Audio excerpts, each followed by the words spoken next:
Okay, for this video I want to talk about sketching plants. So let me actually put that title here. Sketching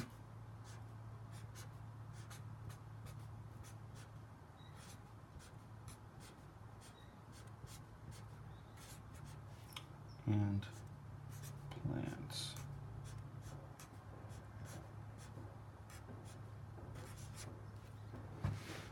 Alright, did I spell sketching right? Okay, I was worried for a moment. And the basic thing for sketching plants is that I'm looking for patterns. I want to find like the structure that makes them up, and that makes it easier to then add detail later on. In particular, it also makes it easier to start with the larger shapes and then slowly go down to the smaller shapes, and understanding the patterns at the different levels allows me to replicate that plant even if I don't see it in front of me. So as an example, if I see a tree and I think maybe the tree, it looks like this, right? You know, really simple. What this does though is this allows me to look at this tree and say, hey, this is a sphere and this is a cylinder, and if I light it, and let me actually do another one, right? If I then light this thing from here, that okay, this tree probably casts some shadow on that cylinder. This cylinder here has a core shadow right there, and also this is pretty much a sphere right there, so there might have a core right there. I'm going to rotate this so it's easier for me to sketch that. And maybe even we can get out the white pencil.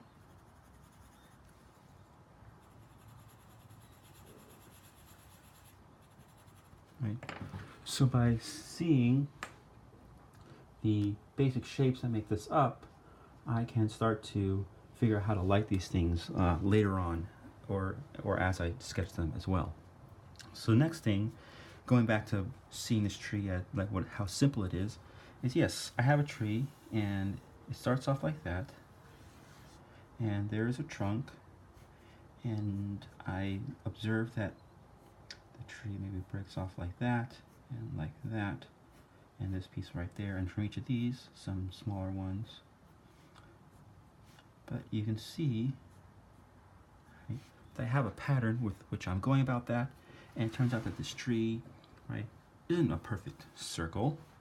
That's just or perfect sphere. That's just the starting point to understand it.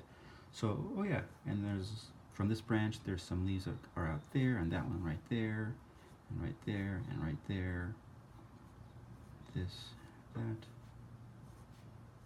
Right. I'm able to break this thing up into smaller shapes that make up the tree. And this, we also have the form of the stump right there, maybe even where there used to be a branch that broke off. So I'm slowly adding more detail to this tree, and let's go and do this one more time. Right, I can start off like that. I can see the tree, like this. I'm going to do that, and like I did before, right, it has this large branch here, and this large branch here, and this large branch there. So small variation from how I just sketched it, but not too big of a difference. And I have this down here and this here. So now, instead of doing like these little smaller spheres, I can start to say, oh yeah, well this is like this, but maybe I know that all the leaves in here, they come in threes. So 1, 2, 3, 1, 2, 3, 1, 2, 3, and so now, even though I know they come in threes, I don't always see those threes, but sometimes I just tell myself 1, 2, 3, 1, 2, 3, and the rest of it is a little rough because we're not always seeing the clear sections of 1, 2, 3, but I can use that as a starting point for for how I understand the pattern of this tree. And like this one here, the light is going to maybe, let's say, I've already started a lot on this side, so let's say the light is coming from this direction for this one. So now I'm going to focus my leaves, 1, 2, 3, 1, 2, 3, 1, 2, 3, 1, 2, 3, over here. Now I can start some hatching as we can see through some of the leaves right there. But now there's some leaves in front of the branch because, well, leaves will come out in all directions. I can start to put some hatching on that branch right there, and this one right here, and even this one right here, because maybe we do see them. And just casting a shadow on that one.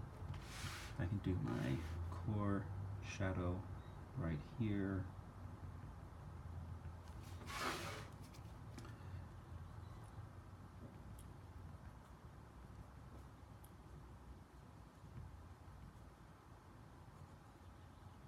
One, two, three, 2, 3.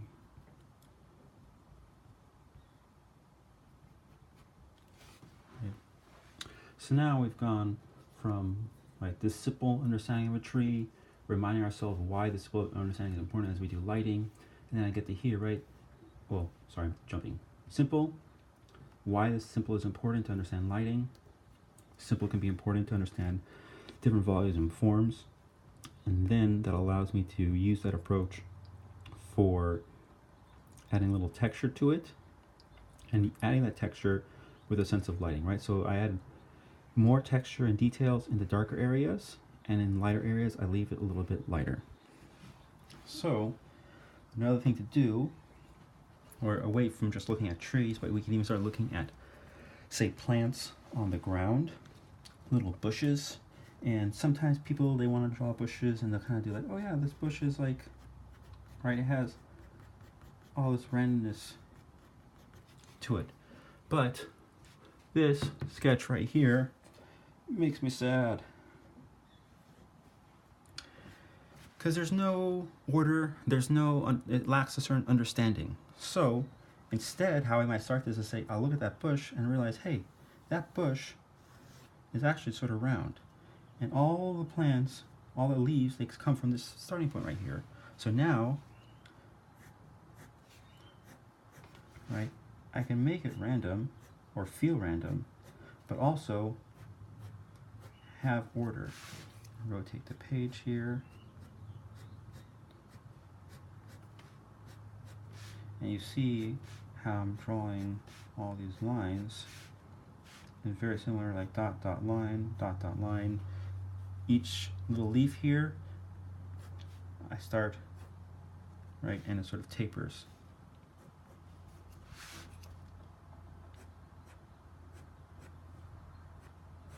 Right, and now, again, the comparison of this one to this one,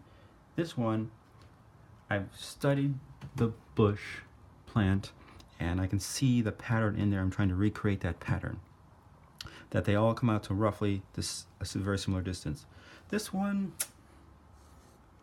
now that I put that afterwards, right, you can see that it's just way too random here. So I haven't done a good job studying it to bring some sort of order and understanding. Another thing is maybe you look at a little branch, and we can see that a branch is made of a bunch of little leaves, and I would draw this first. So this is not the leaf, this is the branch, and all the leaves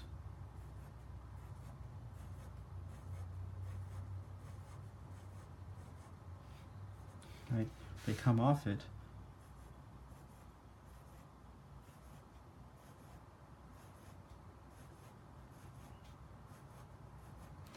Right, to form this larger sort of oval shape here.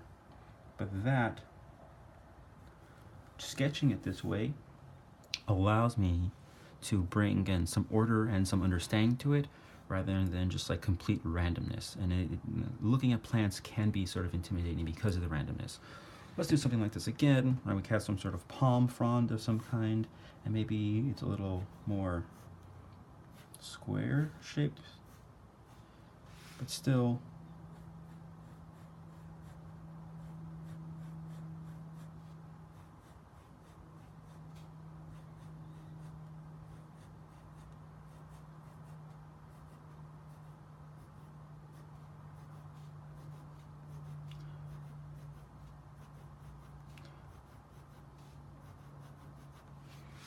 right? A little more order, a little more intention, more purpose to it than just randomly drawing them at any distance.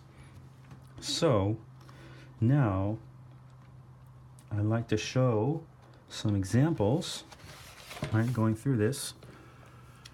We have here, right, an initial study, right, that the trees can be different shapes, and even I did some little studies of like what the texture looks like, and then applying that texture. And similar before, right, light's coming from this direction, so I have more texture here on the darker side. Same thing for this little bush at the bottom, right, more texture here at the bottom side there. Again, this tree, looking at the lighting, a little more texture on this side, less detail texture up here as light's hitting it.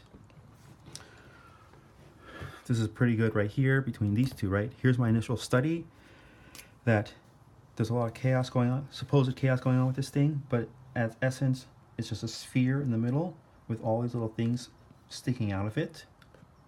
And then at the bottom half, all these like little flowers that are coming out, and there also are their own little sphere there, but then there at the bottom there's this stem, which itself is just a cylinder, but it's got all these little fuzzies sticking off of it. This is the teasel from the family Caprifoliaca, and it took me about 10 minutes to sketch that. So same thing for this right here, right? It took me about 10 minutes to do this sketch here, right? I start off with this right here, which is a rough understanding of like the big volumes and forms that make it up. And if we get closer, can I bring this closer and stays in focus? You might even be able to see some of my lines right here, right there is me drawing this sphere, that this is this one little section here. And then there's another sphere right here, and right here, and right here, because they come out in these bunches. So I'm sketching those bunches. And this, right, you can see what I was doing earlier about how I sketch leaves, and like even though it's made up of all these small leaves, I have there's a little bit of a line here that I use to give myself a guideline for sketching those leaves and how far they come out. So we got a cactus right here. So here you can see early stages of how I sketched this cactus, and as I started to add more detail to it. So I really love this sketch because it shows the framework, but also shows some of the detail on it. A small detail here, right, that in this instance for the cactus, I made my contour lines follow the long way here. Normally I might show a shape that's round like this, but in this instance I use my contour lines because they also fit with how the cactus grows and how I can represent it. So that was a conscious choice to do the contour lines in that manner. And here we have a bunch of pitcher plants. Wow, 20 minutes for the page. And again, most of these sketches, they start off kind of like this with these contour lines to help give me the sense of the form, so that when I add details right on them, I can add them in the correct angle, perspective, and really show the forms of them, right? That this is round over here as it fans out of it. Again, here's a slightly simpler version of it. And this aloe plant, right, back to the larger circle, right, that all of these leaves of the plant come out to roughly the same distance. These ones come out right directly at us. Another thing I've done here is you can see I've only put detail and texture right in this core area right here, because all these leaves are pretty much the same. So when I start to put details on all of these and just really detail out some of these ones in the center, it focuses us to look at the center of the sketch. And then we have implied detail because these things are all pretty much the same thing. Do I have any more leaves here? Just some random cactuses there. In this instance, right, this aloe stump, right, looking at the tree or stump tree at a slight distance, so I'm about 10 meters away, and then I zoom into it in just this little section right there and look much closer. And now, you know, where here I didn't add as much detail, I'm able to add much more detail. And then I get about 1.1 meter away, where I'm able to look at even just this one little section here and look at some of the texture on it, right? So that way I'm able to look at the bigger pattern on the plant of how it grows and different sections that make it up, closer detail, and even much closer detail and now small things about, you know, how the form is and where the lighting is. And this was very important to be doing this in person so that I could pick up the texture and the lighting in that scenario. And do I have any more plants? Yes, another one of this dragon tree. So again, at a distance, you can see the circle right here, the circle right here, the circle right here. So I'm able to start breaking this down into a pattern. These circles all come down and meet at this stump, breaking off and just looking at one of those sections of how it comes off from this main stump into that circle. So that is this right here, right? Again, this circle that they're all coming out about the same distance. A study of how they branch from the first branch point to the second branch point. And then again, a quick little study just to try it out again. And a looser study, see, can I sketch this thing without doing these circles up here? And I think it doesn't really work out as well because I'm not starting to radiate these from that point. So not as good as I think as this one up here. I like this better. And the last, yes, we will call this the last one. So here's this tree that's really interesting, this Hekea recurva from Australia. So from a distance, right, it has this sort of really chaotic silhouette to it that if you took a photo, you would not as easily see this. I have some hatching here to try and show different sections of the tree trunk.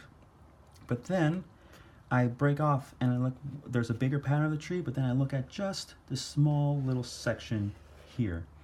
And that allows me to start sketching it with some volume and some mass.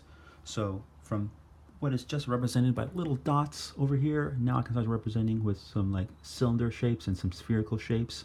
And even this is a little hard to see it. So I go and I sketch it again even larger, and I'm really able to see some of the detail in there.